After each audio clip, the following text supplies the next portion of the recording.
Singsingan time na naman mga kalapatids, mga kano. Kaya naman for today's video, eto samahan nyo ko. Singsingan natin yung mga susunod nating magiging warriors dito sa loft natin, sa homing pigeon loft mga kalapatids. What's up sa inyo mga kano? For today's video, eto singsingan time na. So, ang tagal bago tayo nag-update dito sa mga breeder natin. At ang huling update nun is mga nangitlog na sila. Pero today, meron na tayong mga sisingsingan. Meron na tayong pwede lagyan ng mga ring band na magiging panlaban natin soon. At iakit natin sa flyers loft mga kalapatids. Ito, kukunin ko lang sila sa mga kanya-kanyang pugad nila sa mga magulang. Then, sisingsingan natin sila today. So ito, na-ready na natin lahat ng mga gagawin natin at gagamitin natin dito sa pagsisingsing. Siyempre, importante, yan, ring band. Meron tayo ditong dalawang club na lalaroan, ARPC saka club ng Karpa. Ayan mga kalapatids. So, tapos naka-ready na rin yung ating pills. Ito na yung time mga kalapatids na mag-start na tayo magbigay sa mga inakay ng victory pills for digestion, para lalong mas masuportahan natin yung digestion nila. Mas maganda or maging mapabilis yung metabolism nila, yung paggiling ng patuha, para mas lalo sila maging healthy. Yan, sa mga nagtatanong, nagbibigay ako ng victory sa mga inakay, especially sa mga breeder din, para suporta sa kanila na mas mabilis nilang ma-digest yung kinakain nila. So kinabukasan, healthy sila, maganda na naman yung pagtunaw, at the same time, magana na naman sila kumain. Sa inyo na itutulong ng victory digestion. Ayan. So dito na rin tayo nag-start magbigay nito. Araw-araw na po yan mga kalapatids. Hanggang sa kanila ay i-win. Hanggang sa iawat natin sila sa magulang, susubuan na natin sila nito araw-araw. So pinaka-perfect time para sa akin magsubo nito, yung hapon or kaya yung gabi na. Tapos, alternate naman sila nitong sinatawag nating pula-puti. So, multivitamins din siya na may B12. Tapos, itong isang calcium lactate.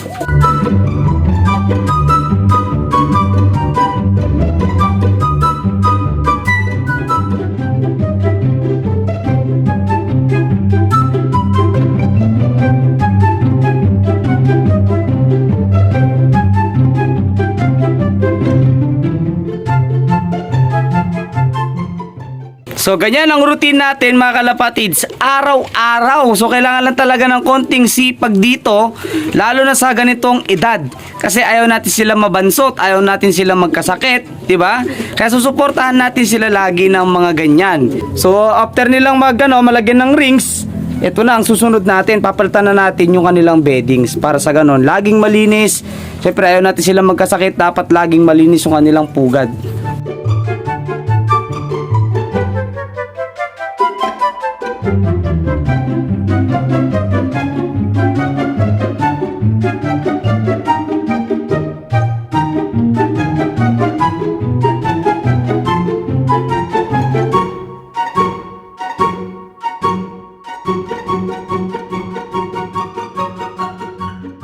So ayan mga kalapatids, so pansinin nyo, kapag ka malinis yung pugad nila, di ang linis din nilang tingnan, di ba? Walang halos amoy, tapos makikita mo sila na hindi basa. So isang magandang sign yan, lagi dapat silang tuyo, di ba? Para hindi sila makapitan ng sakit. O yan, tingnan nyo mga kalapatids, oh. Ang linis, di ba, pag white sand? Oh. Yan, nagamit natin na beddings is buhangin po ng dagat. Kaya ganyan yung kulay. Medyo ma-brown-brown na ma-white-white. Hindi po yan yung galing sa mga construction hardware yung buhangin na pang yung galing sa ilog, hindi po yan. Pang dagat po yan mga kalapatids, kaya ganyang kaputi. Oh. Ito yung mga katawan ng mga young bird natin ngayon, ng mga inakayo, bilog na bilog, oh. Alang bansot, grabe, ang ganda.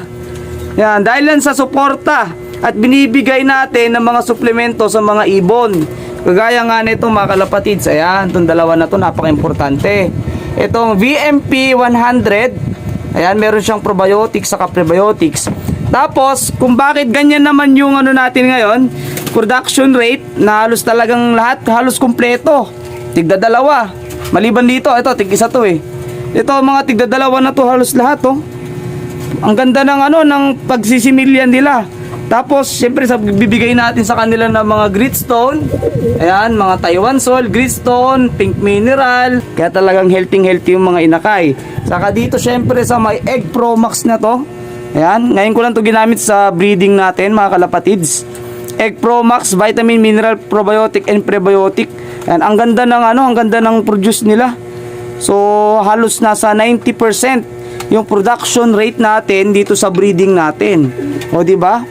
O kung hindi tayo gumamit nito, so hindi natin alam, baka siguro mas mababa yung natin, porsyento. Kaya kagandahan pag meron tayong mga ganitong suplemento. Pero kung wala naman kayong budget o konti lang yung budget mga kalapatids, meron naman pong mga suplemento na mga herbal.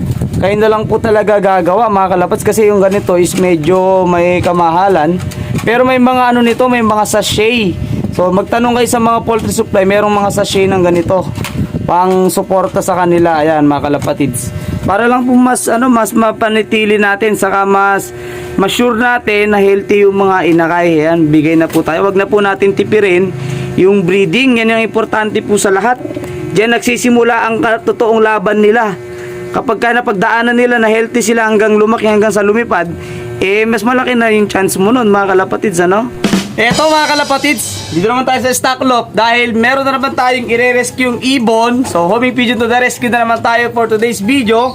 So dahil meron tayong mabuting player or mabuting fancier na kasama dito sa Aurora. Kumpare ko pa, shoutout sa'yo pare Nap. Yan, kanya galing tong ibon na to. Yan, nadagit niya mga kalapatids. So ngayon check natin para makita ng lahat na nagkakalapate or yung may-ari na nanonood sa atin, yung ibon niya nadagit dito sa Aurora. So pumasok na naman sa patibong. Diyos mo yung parimar. So ito kukunin natin.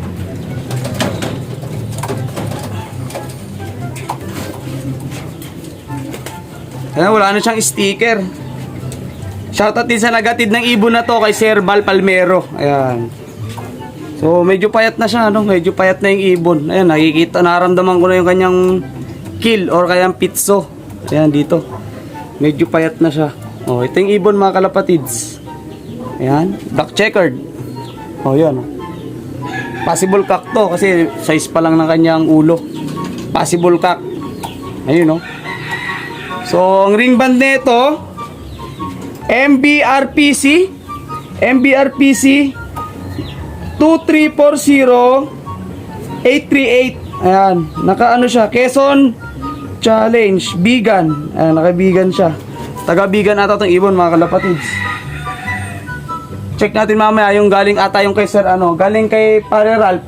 Galing kay Sir Ralph Puntanilla na nadagit niya yung dagit niyan dito na hindi pa napipick up. Parang same sila ng club. Dalawa yung club niya. Ito, dalawa yung ring pala niya. MBRPC din. Yan, 23301156. Naka SDR 2023. Vegan din nakalagay. Check natin mga kalapatids to. Ayun, same nga sila. Same nga MBRPC din, naka-vegan. Itong sticker ng isa. Ay, for sure, ganun din to. Na-vlog na natin ito nakaraan Ayan, kulay dilaw Halata. Ay, ayan, halata dilaw yung loob. So, dalawa na yung natin, vegan. Wait lang. Dalawang ibon na. Yung pumasok dito sa Aurora na ibon dun sa may mga nakontak na ako dito sa may unang nadagit na ng player ng HPC. Sana lahat ng HPC na player, ganun So sana nagbabalik ng dagit. Siyempre, mas maraming balik. Pag mas marami kang balik ng dagit, diba? Mas maraming good karma ang matatanggap mo. Noong una meron kontak na ako nito. Kaso yung pinakang original na may-ari, hindi pa makontak. Pinapatrace pa natin sa club. So, right? Tapos, meron na naman. Dalawa parehas pati ring ayan lang, ayaw magpakita ng isa, ayun parehas na parehas mga kalapatids ay isa natatakpan na nung ayun parehas pang black check wait lang, malikot ayan, oops siya, wala natin muna ayan, dalawang ibon ang nadagit dito sa Aurora. Pero iisang club lang yung laruan mga kalapatids. Buenas Ang swerte ng mga may-ari neto kasi hindi boy dagit ang nakahuli. Alright? Swerte din yung mga nakadagit dito na player natin kasi mas maraming babalik sa inyong tama at blessing dahil nagbabalik kayo ng dagit. Malas lang kasi sa Aurora pumasok yung mga ibon na alam niyo naman ang Aurora parang patibong. Hihirapin na sila. Kaya itong dalawang ibon na to, ito, papaano natin. Baka may mga mag-PPM ulit sa akin. Kung kanino yung binanggit natin na ring band niya, patrace uli natin. Tapos sabay na natin papapick up. Itong dalawang ibon na to, gaganda pa naman, no? Oh, halatang ano eh. Halatang alagang-alaga sila mga kalapatids. No? Swerte na lang talaga at sa HPC naka-member, yung mga nakadagit nito ay talagang solid na solid. So asok na, dito muna sila. Yan, hintayin natin na yung may magkiklaim. Ngayon, dalawang magkatabi na yan. Oh, hindi ko naman papabayaan dito yan. Syempre, pakakainin natin ng masarap. Binibigyan pa natin ng vitamins eh. Syempre, kampiyon. Oh, yan, oh, kampiyon. Diba? Yung mga yan, para sa ganon, pag pinick up no ng may-ari, eh, healthy talaga. Kaya dito muna for today's video. Yan, nabibisi tayo sa club na HPC. Kaya napipigil yung ano natin, mga pagbablog dito sa mga loop natin, sa mga breeder, sa mga kalapati natin. Pero ganun pa man, gagawa natin lagi ng paraan para makapag-vlog ulit mga kalapatids. Susunod sa ano naman, Flyers Stop, mag-update tayo doon. Maraming salamat po. Ingat mga kalapatids.